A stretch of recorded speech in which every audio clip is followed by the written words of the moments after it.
여러분 안녕하십니까? 하루 30분 교육학 논술 명교육학의 명중호입니다. 오늘은 5부 교육심리학 도덕성 발달 이론 가운데서 콜버그에 대해서 살펴보도록 하겠습니다. 자, 우리 책으로 해서 289페이지입니다. 예. 콜버그 이론은 이제 사상적 배경이라고 나오죠. 콜버그가 여러 학자들의 영향을 받았는데요. 여기는 이제 플라톤의 이제 정의론, 칸트의 선험이론, 피아제의 인지적 도덕 발달론, 듀이의 성장이론, 그 다음에 롤스의 정의론에 이제 기반하고 있다 하는데, 가장 이제 영향을 많이 받은 것이 이제 피아제이죠. 피아제가 우리 앞서서 살펴보았지만, 단계적인, 인지발달 이론에 대해서 얘기를 했고, 그러한 어떤 도덕성 발달이라고 하는 것이 인지발달과 유사하고 그런 어떤 인지발달의 단계와 더불어서 도덕성 발달이라고 하는 것이 이루어진다. 그렇게 이제 얘기를 했었잖아요. 자, 그래서 기본적으로 이제 가지고 있는 그런 어떤 기반은 피아제를 근간으로 한다. 그렇게 알아두시면 좋겠고. 자, 콜버그 이론의 이제 특징입니다. 첫 번째는 이제 가치 지향성이에요. 가치. 규범적이고 가치 지향적인 것이다. 그 다음에 현상주의라고 되어 있는데, 겉으로 드러나는 행동이 아니라 행동으로 표현되는 도덕 판단에 초점을 맞춰야 한다. 역시 마찬가지로 피아제 판단 얘기했었잖아요. 추론을 얘기했었고. 바로 이제 거기에 기반을 하고 있는 겁니다. 보편주의입니다. 도덕성 발달이라고 하는 것은 주관적이고 특수한 습관과 신념으로부터 보편적인 도덕 원리로 진행되어 가는 과정이다. 따라서 그 기저에 보편적인 판단이나 가치가 존재한다. 그 다음에 이제 처방적 판단이에요. 마땅히 해야 할 행동을 요구하는 판단입니다. 그러니까 머릿속으로 생각만, 관념적으로만 하는 것이 아니라 구체적인 어떤 행동으로 옮겨질 수 있는 판단이어야 한다. 그 다음에 인지주의입니다. 이 도덕 판단이라고 하는 것은 인지적이고 합리적인 성격을 가진다. 그 다음에 이제 형식주의입니다. 형식주의. 도덕 판단의 내용이 아니라 도덕 판단의 이론적 근거 또는 사고 구조를 중시한다. 앞서서 이제 말씀을 드렸었잖아요. 피아제의 경우에도 이런 단계, 계단식 발전이라고 하는 것이 있다. 그래서 여기에 따른 단계라고 하는 게 1단계, 2단계, 3단계, 4단계, 5단계. 바로 이제 이게 무엇을 의미하느냐? 바로 구조예요. 그렇죠? 이게 구조입니다. 구조. 마찬가지로 콜버그도 이런 단계적 발달, 구조를 가진 발달이라고 하는 것을 갖다가 이제 얘기를 한 겁니다. 그리고 이제 앞서서도 이제 얘기를 했지만 그 도덕 판단에 있어가지고 어떤 내용이라고 하는 것은 문화라든가 인종이라든가 나라라든가 얼마든지 다르게 적용이 될 수 있는 겁니다. 그렇죠? 그렇기 때문에 피아제도 그렇고 콜버그도 그렇고 중요한 것은 그런 어떤 가변성을 가지고 있는 내용이 아니라 도덕의 어떤 판단을 이루는 구조, 형식이라고 하는 것이 훨씬 더 중요하다. 그것이 보편적인 거고 그것이 객관적일 수 있다 라는 생각을 한 거죠. 그러면서 이제 원리를 강조를 합니다. 도덕 판단이라고 하는 것은 특정 행동을 평가하는 것이 아니라 보편적인 규칙과 원리라고 하는 것을 적용하는 것이다. 이렇게 얘기를 합니다.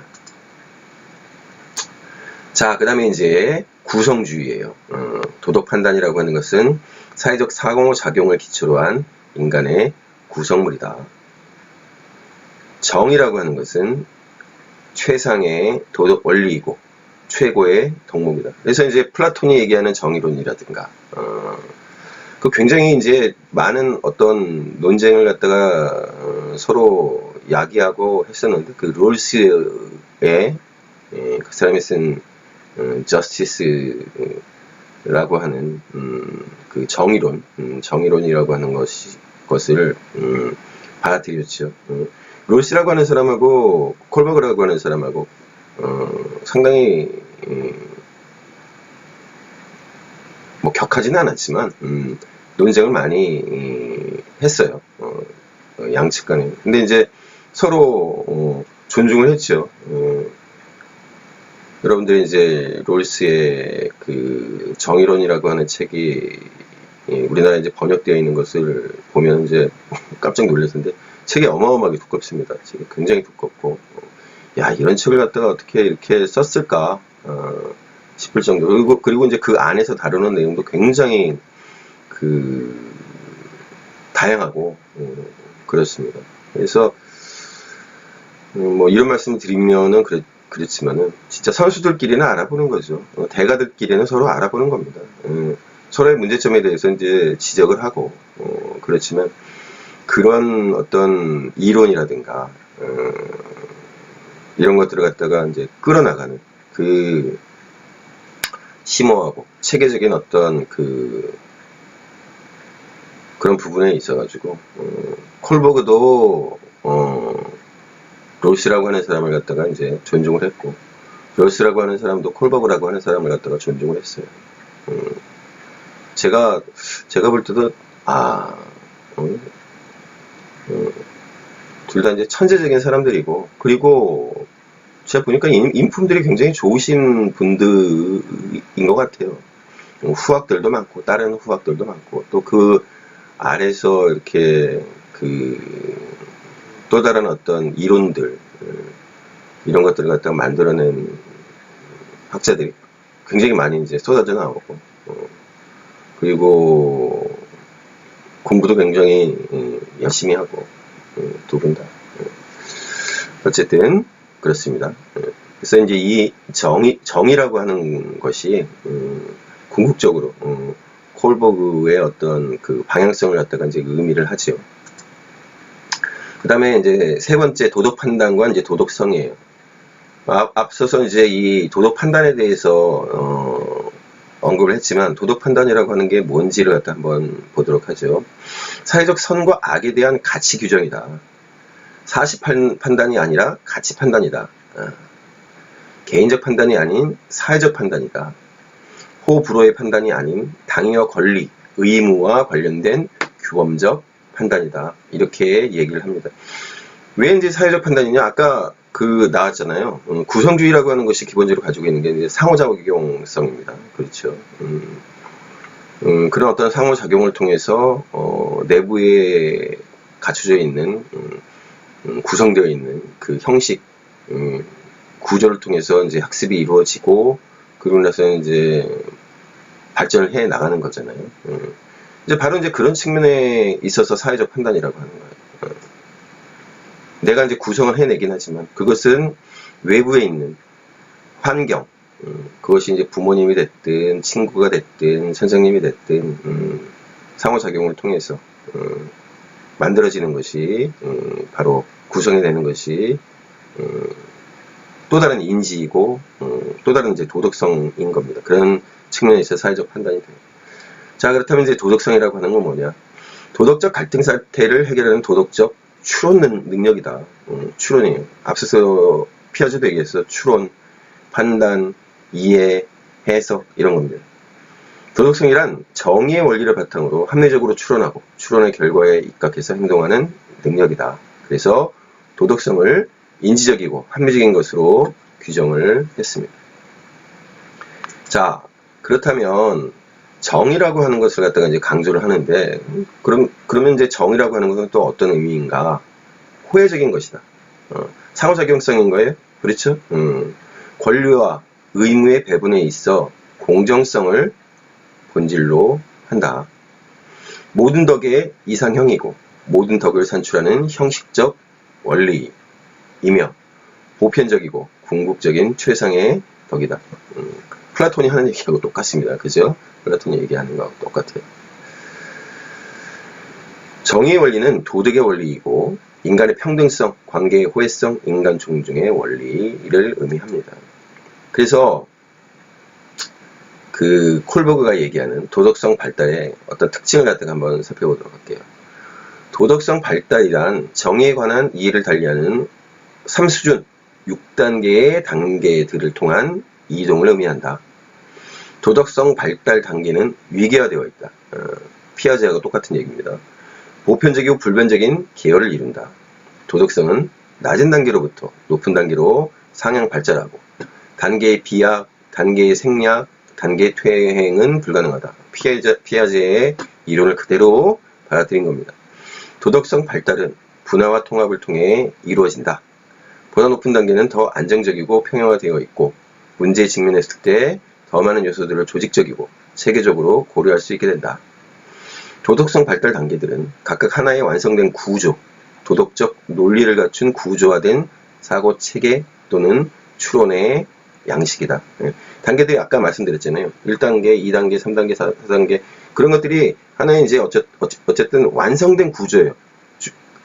그 안에 담겨 있는 그러니까 추론하는 그 아이가 됐든 청년이 됐든 추론하는 어떤 내용의 완성이 아니라 바로 그 구조 하나 1단계, 2단계, 3단계, 4단계라고 하는 그 구조 자체가 완성되어 있다라고 하는 겁니다.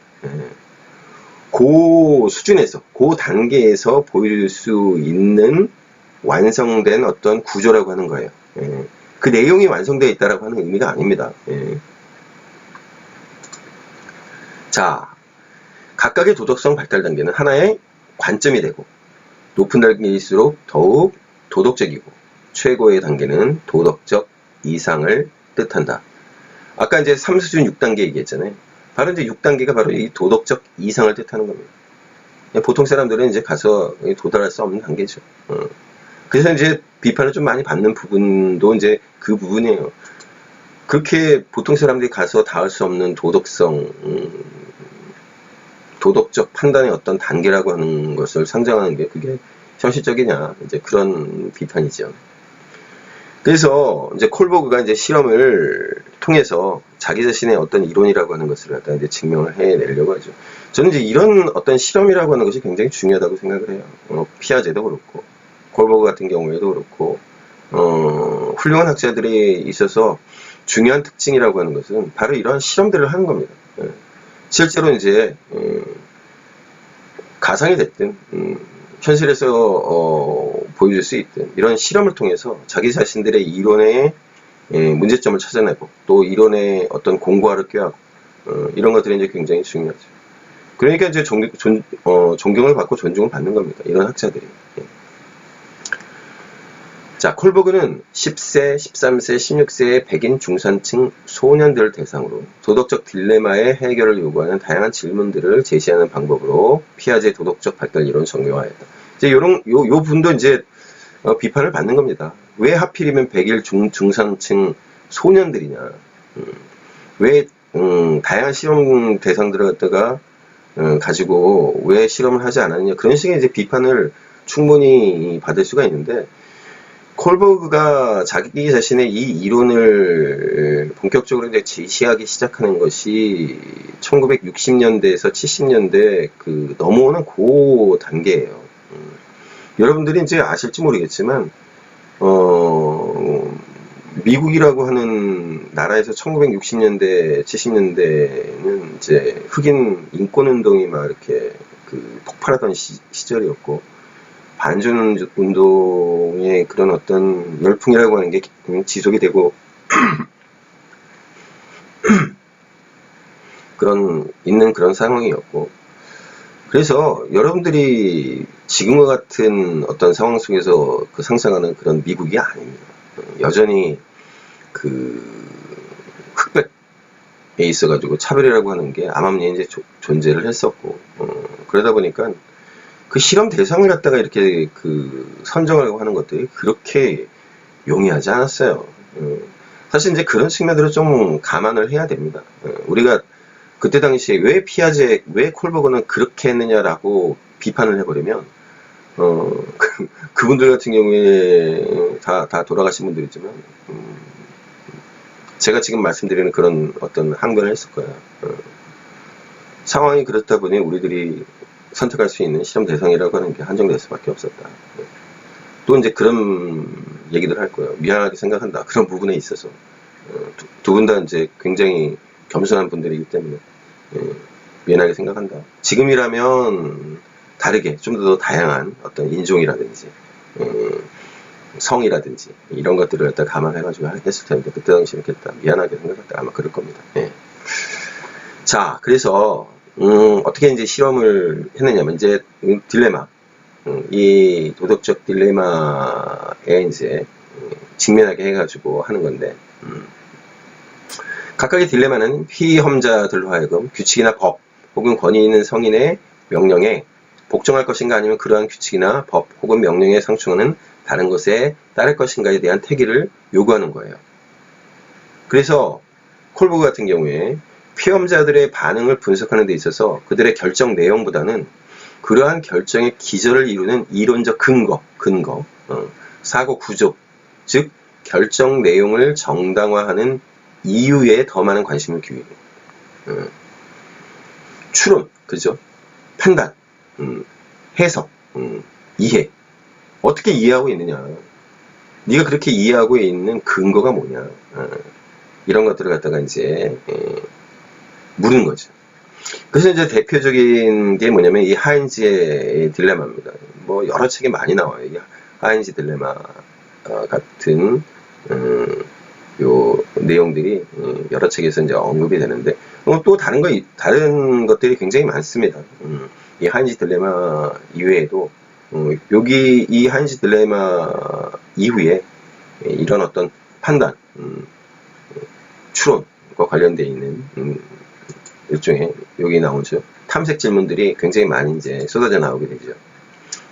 이제 내용은 뭐냐면 한 여성이 이제 암에 걸려 가지고 이제 죽음을 눈앞에 두고 있는데 남편 하인즈가 약을 구하려고 했는데 약국에서 이제 터무니없이 비싼 돈을 요구를 하는 거죠. 그 남편이 이제 애원을 하는 겁니다. 우리 아내 좀 어떻게 좀 할 수 있게끔 좀 선처해달라. 근데 당연히 거절하죠. 그래서 남편은 이제 하는 수 없이 이제 약국에 몰려 들어가서 약을 훔칩니다. 그래서 이제 탐색 질문을 하는 거예요. 하인즈는 약을 훔칠 의무가 있느냐? 하인즈는 낯선 사람을 위해서도 약을 훔쳐야 하느냐? 아내를 사랑하지 않을 때는 약을 훔쳐야 하느냐? 타인의 생명을 구할 수 있는 것이란 무슨 일을 해도 괜찮은 것이냐? 약을 훔치는 것은 도덕적으로 잘못된 것이냐? 이런 등등의 탐색 질문을 하는 겁니다. 그렇죠? 그에 따라서 아이들 연령별로 어떠한 답이 나오는지를 갖다가 이제 분석을 했는데 그런 어떤 분석을 통해서 요 연령대는 요러한 생각, 요러한 추론, 그보다 위에 있는 애들은 요런 도덕적 판단 이런 것들이 이제 특징적으로 나온 거죠. 그래서 이제 도덕성 발달 단계 3수준, 6단계를 갖다가 이제 얘기를 하게 된 겁니다. 그래서 3수준이라고 하는 것은 뭐냐면 자아를 사회의 도덕적 기대에 관련시키는 세 가지 방식을 의미를 해요. 그래서 인습 이전 수준, 인습 수준, 인습 이후 수준 그렇게 된 겁니다. 자, 이 인습이라고 하는 것을 여러분들이 이제 주목을 해야 되는데 사회적 통념, 그렇죠? 사회적 통념, 관습 그런 것을 의미해요. 사회적 약속. 그래서 인습 이전 수준에서는 도덕적 규칙과 규범들은 외부에 존재하는 것, 즉 권위 있는 인물에 의해 외부로부터 부과된 것, 바꿀 수 없는 것. 우리 이제 피아제에 따르면은 감각 운동기 그 시점이죠. 자아 중심성이라고 하는 것이 표출이 되는. 그다음에 인습 수준이라고 하는 것은 자아는 권위의 기대를 내면화한다. 그러니까 인습을 갖다가 내면화하는 거예요. 인습 이후 수준, 외적인 것, 권위의 기대사항 및 사회의 기대사항과 내적인 것, 스스로 선택한 원리가 명확하게 구별되고 도덕적 선택에 있어서 내적인 것이 선호된다. 이것이 이제 이렇게 인습 이전, 인습 이후 이렇게 세 수준으로 구별을 한 겁니다. 자, 3 수준을 갖다가 이제 다시 6단계화 한 거예요. 각 수준은 2개의 이제 단계로 이루어지는 거예요. 그래서 각 수준에서 두 번째 단계는 보다 정교화된 이제 구조의 형식이라고 하는 건데, 자, 인습 이전 수준 1, 2단계는 개인의 구체적이고 개별적인 관점으로 구체적인 필요, 가치, 욕망에 초점을 맞추고 있다. 인습 수준 3, 4단계는 사회의 도덕적 관점은 사회 성원의 관점이고, 사회 속의 우리 공동체의 가치, 이해, 관계, 욕망을 형성시키는 것이 정의로운 것이라고 해석한다. 3단계에서의 사회는 가까운 관계인은 대인관계적 공동체, 가족이죠. 4단계에서의 사회는 비개인적인 시민들의 사회적 공동체를 의미한다. 자, 인습 이후 수준에서는 사회도덕적 관점이라고 하는 것은 어느 누구라도 어떤 이상적인 도덕사회에서 실증되는 것이다. 그래서 합리적, 도덕 행위자들의 관점이 바로 이제 이 5단계, 6단계에 있어가지고 관점이라고 하는 거예요. 그래서 이제 도덕성 발달의 이제 단계별 특징을 갖다가 이제 이렇게 쭉 정리를 했어요. 요 큰 내용들만 한번 볼게요. 구체적인 내용은 여러분들이 이제 살펴보면 되는데, 일단 인습 이전 수준이라고 하는 것은 처벌과 보상이라는 물리적 결과의 입장에서 처벌과 보상, 규칙들을 설정하고 그것을 적용하는 사람의 물리적 힘의 입장에서 선거학을 고려하는 거예요. 처벌하면 하지 않고 보상하면 하고, 이게 물리적 힘의 입장이라고 그랬잖아요. 누군가의 강압 또는 누군가의 배려, 보상이라고 하는 것이 옳은가 그른가를 갖다가 이제 고려하는 기준이 되는 거예요. 그래서 1단계는 처벌과 복종을 지향하고, 2단계는 도구주의적, 상대주의적 지향이에요. 그래서 1단계 같은 경우에는 벌과 복종에 의해서 도덕성을 갖다가 이제 판단을 하는 거고, 2단계에서는 욕구 충족, 내가 가지고 싶어하는, 내가 원하는 그런 욕구를 갖다 충족시켜주면은 그에 따른 도덕성이 이제 나타나는 거죠. 2단계에서. 인습 수준이라고 하는 것은 개인이 속해 있는 가족, 집단, 국가의 기대와 규칙들을 유지하는 것이에요. 그래서 자, 3단계에서는 상호 간의 조화를 지향해요. 관계를 중요시 여기고 수능에 따르는 거죠. 그래서 대인관계의 조화를 위한 도덕성이라고 하는 게 3단계에서 나타나고, 4단계는 권위에 대한 복종 지향이에요. 사회체제와 양심을 갖다 유지하는 것이 중요하고, 법과 질서 준수로서의 도덕성이라고 하는 것이 이 4단계에서 나타나요. 근데 이제 이 4단계까지만 도달을 하더라도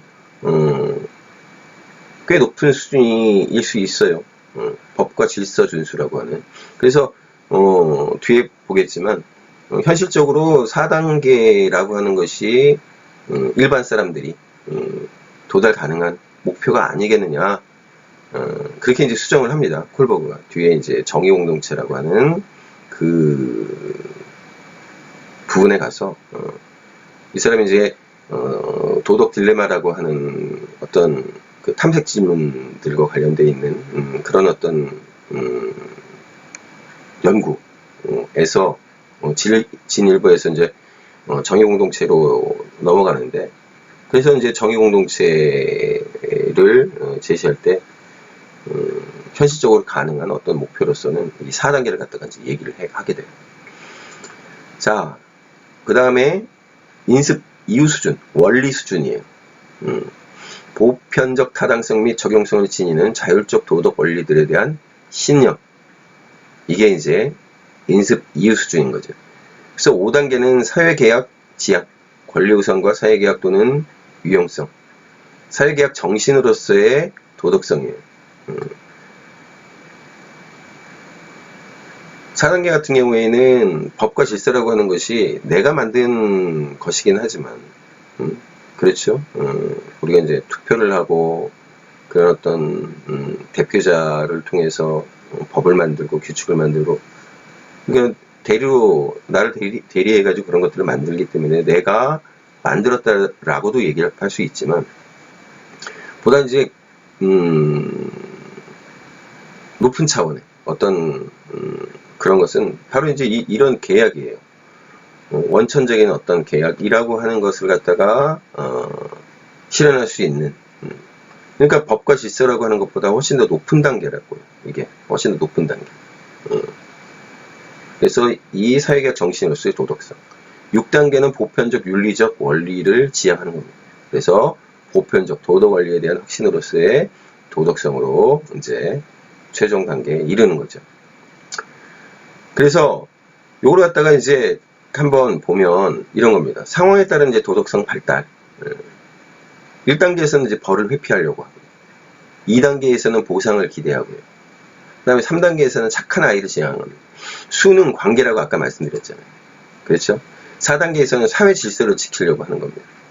5단계에서는 민주적인 법에 따르는 거고, 이런 법을 갖다가 생성할 수 있는, 만들어낼 수 있는.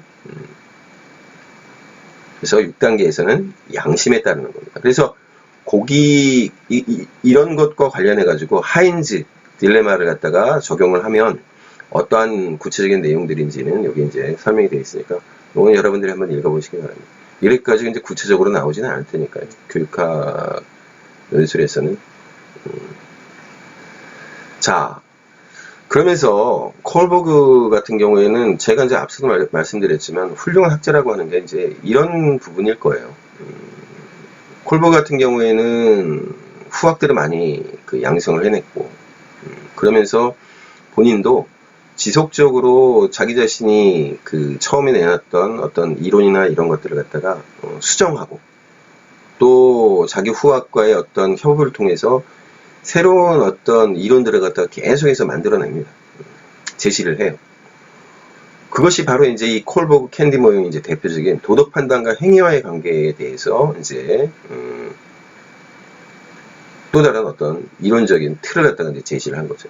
자, 도덕을 갖다가 도덕성이라고 하는 것을 갖다가 추론이라고 얘기했고, 판단이라고 얘기했고, 해석이라고 얘기했고, 이해라고 우리가 이제 얘기를 했는데, 거기서 머물러서는 안 되는 거잖아요. 분명히 이제 어떤 행동하고 연결이 돼야 돼요. 그런 점에 있어서 콜버그 같은 경우에는 비판을 받았다. 판단도 좋고 추론도 좋고 다 좋은데 그것이 어떻게 행동으로 연결이 되느냐. 그래서 콜버그하고 캔디 모형에서 이제 얘기를 합니다. 도덕적 사고가 어떤 과정을 통해서 도덕적 행위로 나타나느냐. 그렇죠? 이 도덕적 사고, 추론이라고 하는 게 도대체 행동으로 어떻게 연결되는지를 갖다가 분석을 한 거예요. 도덕적 사고는 의무 판단과 책임 판단을 매개로 하여 도덕적 행위로 표출된다. 즉, 머릿속에서 판단하고 추론하는 것만 가지고는 행동으로 곧바로 연결되지 않죠. 그렇지 않습니까? 우리는 머릿속으로만 생각해서는 안 된다고. 그러면 어떤 매개가 있어야 돼요. 행동으로까지 이제 연결되는. 그게 뭐냐면 의무 판단과 책임 판단이라고 하는 거예요. 그래서 도덕적 판단이라고 하는 것은 의무 판단으로 연결이 되고 다시 책임 판단으로 연결이 되고 그래서 행위로 연결이 된다. 그렇죠?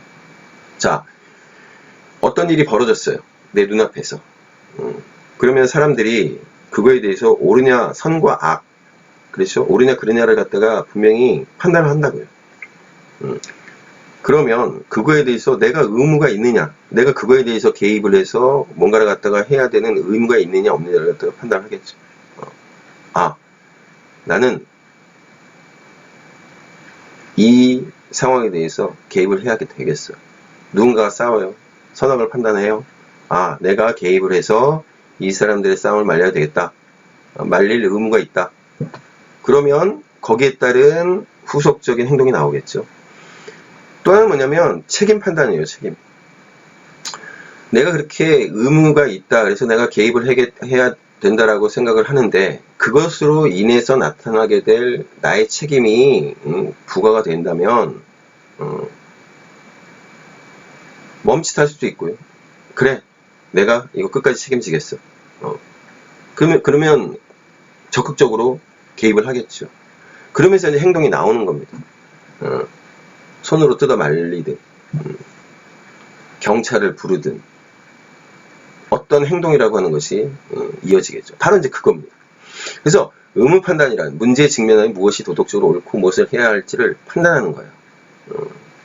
책임 판단이라고 하는 것은 의무 판단에 따라 행동해야 할 책임의 수용 여부를 인식하는 겁니다.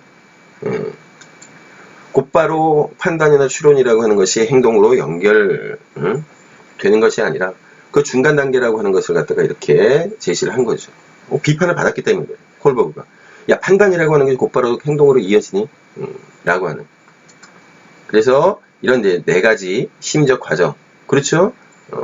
도덕 문제를 해석하고 의무론적 선택을 하고 행동이 필요한 의무와 책임 판단을 해서 그리고 나서는 비도덕적 기능이 고려되는 과정, 직접적으로 잘못된 행동에 대해서 내가 개입을 하는 행동으로. 그래서 도덕적 발달 단계가 높을수록 의무론적 입장에서 올바른 도덕적 행동을 선택할 가능성이 높아지고 책임 판단도 증가할 가능성이 높다. 이렇게 본 거죠. 의미가 있죠? 의미가 있는 그런 어떤 내용입니다. 자, 그래서 콜버그 도덕 교육론이라고 하는 것은 전기하고 후기하고 나눠집니다. 여기 있죠? 전기는 도덕 딜레마 토론. 아까 이제 하인즈 딜레마 같은. 그 다음에 콜버그가 비판을 계속해서 받았단 말이에요. 야, 추론이나 판단이라고 하는 것이 곧바로 행동으로 연결되느냐? 그렇게 될 수 있어? 그건 비현실적이야 라고 하는 비판을 받았고, 도덕 딜레마 토론이라고 하는 것은 일종의 게임이잖아요. 가상의 어떤 상황을 갖다가 가정을 현실과 부합되는 뭔가를 갖다가 만들어낼 수 있어야 타당성 있는 이론이 될 텐데, 그래서 이제 후기에 정의 공동체라고 하는 것을 제시를 하고 앞서서의 캔디와 협업을 통해서 그런 의무 판단, 책임 판단이라고 하는 행동으로 동기화되고 행동으로 연결될 수 있는 그런 것들을 제시를 하는 거죠. 그래서 전기에 있어서 도덕 딜레마 토론은 우리가 이제 앞서서 봤던 거예요. 도덕 교육의 이제 목적이 뭐냐면 도덕적 추론 발달을 통해서 학생들이 자율적인 도덕적 행위자가 되도록 도와주는 겁니다. 말하자면 추론, 판단, 해석, 이해 이런 것들을 갖다가 신장시키는 데 있어서 도움이 될 수 있는 그런 것이 바로 이제 도덕 딜레마 토론이라고 하는 거고요. 그래서 이제 도덕 딜레마 이제 토론의 방법이라고 하는 것은 이제 앞서서 우리 하인즈 딜레마에서 봤으니까. 그래서 어떻게 하느냐면 학생들이 현재 수준보다 한 단계 높은 수준의 추론에 접할 수 있도록 블레트 효과를 활용을 해서 서로 다른 도덕성 발달 단계에 있는 학생들로 학급을 구성한다 이렇게 돼 있죠. 앞서 이제 하인즈 딜레마 같은 탐색 질문들을 갖다가 이제 우리가 제시를 하고 그래서 학생들이 그거에 따라 가지고 이제 추론을 하게 되고 판단을 하게 되는데, 그럴 때 뭘 어떻게 해주느냐, 바로 이제 요거예요. 서로 단계가 다른 학생들을 갖다가 집어넣어서 구성을 한 다음에, 그리고 나서는 한 단계 높은 수준의 추론에 이제 접할 수 있도록 해주는 거예요. 각각 단계에 있는 아이들이. 이걸 갖다 이제 블레트 효과라고 하는데, 여기 밑에 나옵니다. 현재보다 한 단계 높은 수준에서 도덕 해결책을 논의하게 하여 높은 단계 사고를 획득하도록 하는 것. 플러스 원 전략. 좋은 선생님들은 이 블레트 효과를 많이 씁니다. 그렇죠. 도전하게끔 만들어주고. 그래서 그걸 통해서 좀 더 높은 단계, 그러니까 너무 높으면 안 되겠죠. 그런 걸 접함으로 인해서 실력이 조금 더 나아지고 그런 블레트 효과를 기하는 이런 일종의 공부 방법론 이런 것들을 제시를 해서 이 도덕 딜레마 토론이라고 하는 것을 갖다가 이제 이끌어가는 거죠. 그래서 교사는 학생들의 도덕적 판단을 정확히 이해하는 것, 동료의 주장을 논평하고 반대 의견을 제시하도록 고무하는 대화 촉진자의 역할을 해야 한다. 이렇게 이제 얘기를 합니다. 그 다음에 이제 콜버그의 이제 후기 도덕교육론이 이제 정의공동체예요. 도덕 딜레마 토론하고 이제 차이점이 뭐냐면, 도덕교육의 실제 목표는 인습 이후 수준이 아니라 4단계에 이르게 하는 것이다. 앞서 말씀드렸잖아요. 규칙, 법, 질서 이런 것들을 갖다가 준수하게끔 그 정도 수준이 일반적인 사람들에 있어서 어떤 목표가 된다. 이렇게 이제 약간은 아니죠. 대폭이죠. 대폭. 자기 자신의 의견이라고 하는 것을 현실적인 어떤 목표 지점으로 방향 수정을 한 겁니다. 그래서 도덕교육에 있어서 도덕적 사고구조, 형식뿐만 아니라 도덕적 가치나 규범, 내용도 강조돼야 한다. 이렇게 이제 바뀐 거예요. 예전에는 형식만 얘기를 했었는데, 야, 이제 내용도 중요하다. 그 내용이라고 하는 게 뭐냐? 사회 질서, 법. 예. 도덕교육 방법론으로 실생활 문제를 다루는 것이 가상적 딜레마보다 더 효과적이므로 이를 적극 활용해야 한다. 교화 또는 주입을 도덕교육의 방법으로 활용할 필요가 있다. 그렇죠. 왜냐하면 어린아이들 같은 경우에는 교화 또는 주입이라고 하는 것이 필요하다는 거예요. 도덕 판단이나 도덕적 추론보다는 도덕적 행동 자체를 더욱 중시해야 한다. 그렇죠. 그러니까 이러니까는 저는 콜버그라고 하는 사람이 굉장히 훌륭한 학자라고 생각하는 거예요. 자기 자신의 이론이 가지고 있는 허점, 문제점, 비판의 지점을 과감하게 인정하고 그러면서는 그러한 내용들을 갖다가 이제 받아들이고 그러면서 또 자기 자신의 이론을 갖다가 정교화하고 세련화하고 현실화하고 도덕적 사고를 실제로 적용할 수 있는 학교 환경과 학교에서 활동을 중시해야 한다. 그래서 교사는 촉진자가 아니라 창도자의 역할을 수행해야 한다. 앞서서 우리가 봤었잖아요. 대화 촉진자에서 이제는 창도자, 아이들을 이끌고 아이들의 실제 생활에 있어가지고 도덕교육을 열어나가는 그러한 역할을 갖다 이제 수행해야 된다라고 얘기를 하고. 그래서 교육의 목표는 뭐냐면 토론의 참여를 통해서 학생들의 도덕적 추론 능력을 발전시킨다. 도덕 딜레마 토론이라고 하는 것도 중요한 겁니다. 예, 정의공동체 접근에 있어서 공동체 형성과 민족 규칙 제정을 통해서 도덕적인 문화를 창조한다. 그래서 정의공동체 접근법이라고 하는 것은 자신의 이해관계와 무관하게 도덕적 의사결정을 내리고 공동체에 대한 능동적인 참여를 통해서 도덕적으로 헌신하고 정의의 원리를 나와 타인 그리고 공동체의 원리로 받아들이고 공동체에 대한 애착이 곧 정의로운 사회에 대한 의무감으로 나타날 수 있도록 교육시키는 것을 목표로 한다. 이렇게 되어 있어요. 그래서 내용과 의미를 보면 정의와 공동체의 균형 및 조화를 이루려는 시도가 정의공동체 접근법이다. 학생 개개인의 권리를 보호하고 그들의 도덕적 성장을 증진시키기 위해서 공동체의 강력한 호소를 도덕교육에 도입하려는 시도이다.